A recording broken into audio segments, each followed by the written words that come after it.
Important question, find the value of X. এদিকে দেওয়া আছে রুট ওভারের ভিতরে 1 plus X by 169 equal to 14/13, মানে আমার এক্স এর ভ্যালুটা বের করতে হবে।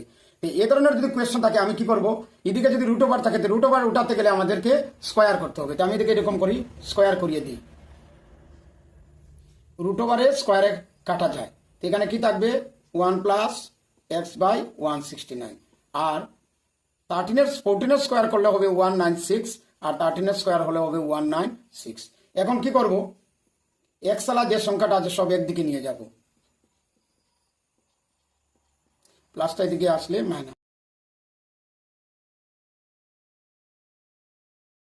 এইরকম যদি 1 থাকে ডাইরেক্ট নিচের নাম্বারটা লিখে নেবে। এখন কি করব, নিচে যদি ইকুয়াল টু চিহ্ন থাকে নিচে কাটা যায়, উপরে থাকলো এক্স আর এদিকে হবে 7, আর 2 বিয়োগ করলে হবে 196, 169 মাইনাস করলে হবে 27।